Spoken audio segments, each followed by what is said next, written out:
श्री शिवाय नमस्तोभ्यम श्री स्वामी समर्थ. नमस्कार भक्तो. आज मी तुमच्यासमोर एका महत्त्वपूर्ण टॉपिकवर व्हिडिओ घेऊन आलेलो आहे, ज्यामध्ये मी आज तुम्हाला हे सांगणार आहे की आपण आपली जी पण दैनंदिन कार्य करतो, प्रत्येक दैनिक कार्यांचे काही ना काही नियम अटी असतात. त्यापैकीच एक आपले रोजचे कार्य आहे, ते म्हणजे पुरेशी झोप घेणे. भक्तो, झोप ही आपल्या स्वास्थ्यासाठी खूपच जास्त गरजेची असते. योग्य वेळी झोपणे, योग्य वेळेवर उठणे आणि त्यापेक्षाही जास्त महत्त्वपूर्ण असते ते म्हणजे योग्य दिशेला डोके व पाय ठेवून झोपणे. तर पहा भक्तो, तसे तर आपण आपल्या घरामध्ये, आपल्या रूममध्ये, आपल्या बेडचे मालक असतो. आपण ज्या दिशेला इच्छू त्या दिशेला पाय अथवा डोके करून झोपतो. परंतु कधीकधी तुम्ही हे नोटीस केलेच असेल की आपल्या घराचे जे मोठे वयोवृद्ध व्यक्ती असतात, आपणच आपल्या छोट्या छोट्या गोष्टींवरून टोकत राहतात, ओरडत राहतात की बाळा, अशा प्रकारे झोपता कामा नये, असे पाय पसरून झोपू नये, या दिशेला डोके करून झोपता कामा नये, या दिशेला पायही ठेवून कधी झोपता कामा नये. तर आपणास या सर्व गोष्टी जरा ऑकवर्ड सारख्या वाटू लागतात की काय हे आपणास प्रत्येक गोष्टीसाठी रोकटोक करत राहतात की अशी झोपू नकोस, तशी झोपू नकोस. परंतु प्रत्यक्षात बघतो, खरं सांगायचं तर प्रत्येक गोष्टीचे सायंटिफिक फॅक्ट आहे. तर या सर्व गोष्टींच्या बाबी आज मी या व्हिडिओमध्ये तुम्हाला क्लिअर करणार आहे की खरंच कोणत्या दिशेमध्ये पाय करून झोपले पाहिजे. जर आपण चुकीच्या दिशेला पाय करून झोपतो तर काही अशा गोष्टी आपल्या जीवनामध्ये घडू लागतात. काही अशा गोष्टींचे आपल्या जीवनामध्ये आगमन होत जाते ज्यांच्याविषयी आपल्यास माहीतच पडत नाही, आणि आपण हाच विचार करत राहतो की आपण आपली सर्व कामे अगदी चांगल्या पद्धतीने व्यवस्थितपणे करत आहोत. परंतु हे सर्व काही चुकीचंच आपल्यासोबत का होत आहे? चुकीच्या दिशेला पाय किंवा डोके करून झोपल्याने याचा आपल्या तब्येतीवर वाईट प्रभाव पडतोच, आणि याच्यासोबत जर तुमचे स्वास्थ्य अस्वस्थ राहू लागले तर तुम्ही तुमची दैनंदिन कार्यही व्यवस्थितपणे करू शकणार नाही. हे लक्षात घ्या बघतो. तर आज मी तुम्हा लोकांना त्या योग्य दिशेच्या बाबतीत सांगण्यात जात आहे की कोणत्या दिशेमध्ये डोके करून झोपल्याने आपल्याला कोणते चांगले वाईट लाभ प्राप्त होतात, कोणता प्रभाव मिळतो.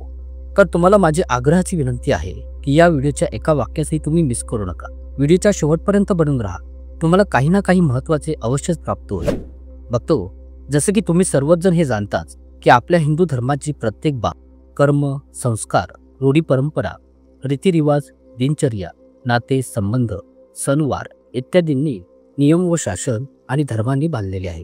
कारण की आपला सनातनी हिंदू धर्म आहेच एवढा उच्च की त्यामध्ये प्रत्येक प्रकारच्या पद्धतीने आपल्या दिनचर्येला जगण्यासाठी एक एक सिद्ध असलेले नियम सांगण्यात आलेले आहे. खरे तर असे बोलणे चुकीचे राहणार नाहीये की नियम हाच आपला धर्म आहे. पुरेशी झोप घेणे का गरजेचे आहे, योग्य पद्धतीने झोपणे का गरजेचे आहे, झोपतेवेळी कोणकोणत्या नियमांची पाळणूक केली पाहिजे, अशा प्रकारच्या या सर्व गोष्टींच्या बाबी आपल्या हिंदू धर्मामध्ये सांगण्यात आलेले आहे. तर प्रिय भक्तो, आता मी तुम्हाला हे सांगणार आहे त्या प्रत्येक दिशेच्या बाबतीत की कोणत्या दिशेला झोपल्याने नेमके काय होते, काय लाभ प्राप्त होतात, काय नुकसान होते. तर पहा बघतो, दक्षिण दिशा. तर दक्षिण दिशेमध्ये पाय करून झोपल्याने धनहानी, स्मृती, भ्रम, मानसिक रोग आणि मृत्यूची भीती बनून राहते. धार्मिक शास्त्रांच्या अनुसार दक्षिण दिशेमध्ये यम आणि दुष्ट शक्तींचा निवास सांगण्यात येतो. आणि अजून एक महत्त्वपूर्ण गोष्ट सांगू इच्छितोय की या दिशेला पाय करून झोपल्याने आपल्या मस्तिष्कामध्ये जो ब्लडचा फ्लो होत असतो, तो आपल्या मस्तिष्कामध्ये रक्ताचा संचार कमी होत जातो, आणि याने आपल्या कानासंबंधितही भयंकर रोग आपल्याला उत्पन्न होऊ लागतात. त्यामुळे असे बोलले जाते की दक्षिण दिशेला पाय करून कधी झोपता कामा नये. आणि जर तुम्ही असे करता तर या ज्या सर्व गोष्टींच्या बाबी सांगितलेल्या आहेत, जसे की रोगांचे भय बनून राहते, स्मृतिभ्रंश राहतो, तर या सर्व गोष्टी घडण्यास सुरुवात होऊ लागते. आता पाहूयात उत्तर दिशेविषयी. तर पहा बघतो, उत्तर दिशेमध्ये जर तुम्ही झोपत असाल, उत्तर दिशेला पाय करून झोपल्याने शांती, सुदृढ तब्येत, समृद्धी, धन आणि दीर्घ आयुष्याची प्राप्ती होते. तर तुम्ही उत्तर दिशेमध्ये आपले पाय करून अगदी निश्चिंत झोपू शकता. याने तुम्हाला कोणतेच नुकसान कधी होणार नाही. आता पाहूयात पूर्व दिशाविषयी. पूर्व दिशेला पाय करून झोपल्याने चिंता बनून राहते. तर त्यामुळे जर तुम्ही हे इच्छिताय की तुम्ही चिंतामुक्त राहावे, जास्त परेशानीत येऊ नये, अशा खूप साऱ्या गोष्टी करता. पहा, तुम्हाला मी पुढे हे सर्व काही सांगणार आहे की कोणकोणत्या गोष्टी आपल्या संपूर्ण शरीरामध्ये घडत असतात जर आपण चुकीच्या दिशेमध्ये पाय करून झोपतो. जसे की मी तुम्हाला सांगितले की पूर्वेकडे पाय करून झोपलात तर तुम्हाला चिंता सतवेल. तुम्ही काही ना काहीतरी आपल्या मनात विचार करतच राहाल. तुम्ही कधी अगदी शांतपणे झोपू शकणार नाही. काही ना काही उलटापाल तुमच्या मनामध्ये सुरू राहील. आता पश्चिम दिशेला जर तुम्ही पाय करून झोपता तर पहा याने काय होते. पश्चिमेस पाय करून झोपल्याने उत्कृष्ट विद्येची प्राप्ती होते, आणि पूर्व दिशेला डोके करून झोपल्याने ज्ञानामध्ये वाढ होत जाते. आपल्या शास्त्रांच्या अनुसार कायम आपणास असे सांगण्यात आलेले आहे की पूर्व दिशेमध्ये डोके करून झोपले पाहिजे. आपले मस्तिष्क सुदृढ राहील. जर तुम्ही विद्यार्थी असाल, शिक्षण शिकत असाल, कोणत्याही कॉम्पिटिशनची तयारी करत असाल तर तुम्ही पूर्वेकडे डोके करून झोपा. तर याने तुम्ही जे पण आठवाल ते तुमच्या कायम लक्षात राहील. ते आपण कधीही विसरत नाही. पूर्वेला डोके करून झोपल्याने आपल्या ज्ञानामध्ये उत्कृष्ट वाढ होत जाते. बघतो आता मी तुम्हाला सांगण्यात जातोय तर पहा. आपल्या धर्मशास्त्रांच्या अनुसार झोपतेवेळी तुमचे पाय दक्षिण किंवा पूर्व दिशेमध्ये असता कामा नये. याचा अर्थ हा आहे की तुमचे जे डोके आहे पूर्व किंवा दक्षिण दिशेमध्येच असले पाहिजे. खरे पाहता तर यामागे एक सायंटिफिक फॅक्ट आहे. ते हे की पृथ्वीचे जे दोन ध्रुव असतात, नॉर्थ पोल आणि साऊथ पोल, हे तर तुम्ही कधीतरी वाचलेच असेल. तर हे जे पृथ्वीचे दोन्ही पोल असतात, नॉर्थ आणि साऊथ पोल, तर या दोन्ही ध्रुवांवर एक मॅग्नेटिक फ्लो असतो, म्हणजे चुंबकीय आकर्षण शक्ती सक्रिय असते.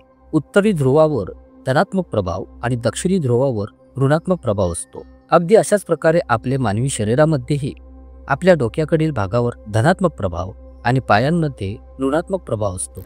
विज्ञानाच्या अनुसार दोन धनात्मक म्हणजे दोन पॉझिटिव्ह पोल किंवा मग दोन निगेटिव्ह पोल हे एकमेकांना रिफ्लेक्ट करतात, एक दुसऱ्यांपासून दूर पडतात.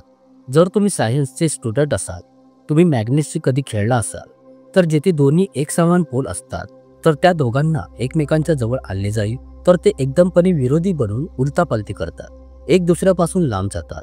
तर अगदी काहीसे असे सेम आपल्या शरीरासोबतही होते. जेव्हा तुम्ही दक्षिण दिशेला पाय करून झोपता तर ते तुमच्या स्वास्थ्यासाठी नुकसानदायी सिद्ध होते.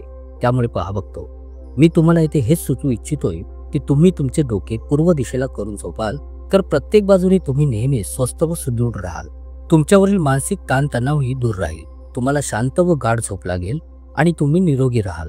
तर प्रिय बघतो, आता मी तुम्हाला सांगणार आहे की पूर्व दिशेला डोके करून का झोपतात.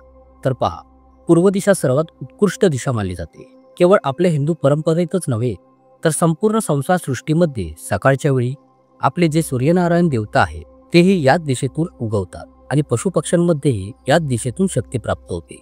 तर थोडक्यात काय की आपल्या या पृथ्वीवरील जे जीवन आहे याची जी दिनचर्या आहे, मग जरी ते पशुपक्षी असोत, प्राणी असोत, झाडी वृक्ष असोत किंवा मग कोणीही मनुष्य असो, सूर्योदय होताच तो जसजसा हळूहळू पूर्वेकडून पश्चिमेकडे मावळत जातो, अगदी अशीच आपली सर्व कार्यही या आपल्या सूर्योदयासोबत सुरू होतात आणि जसजसा सूर्यास्त होत जातो अगदी तसाच आपल्या सर्व दैनंदिन कार्यांवरही पूर्ण विराम लागत जातो.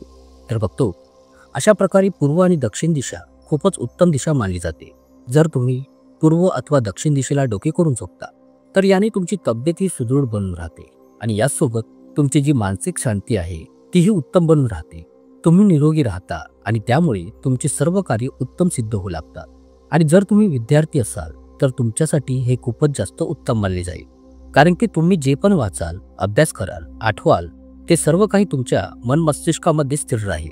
त्यामुळे नेहमीच दक्षिण किंवा पूर्व दिशेच्या बाजूने डोके करून तुम्हाला झोपायचे आहे. बघतो, तुम्हाला इथे अजून एका गोष्टीचे ध्यान ठेवायचे आहे की आपल्या पायांना आपल्या घराच्या दरवाजाच्या दिशेला करून कधी झोपू नका.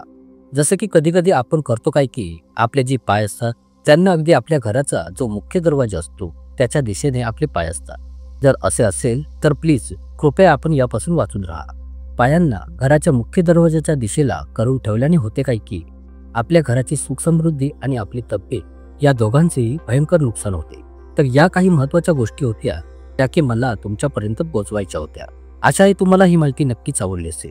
ब्रह्मांड नायक, तूच एक समर्थ. जय जय श्री स्वामी समर्थ. धन्यवाद.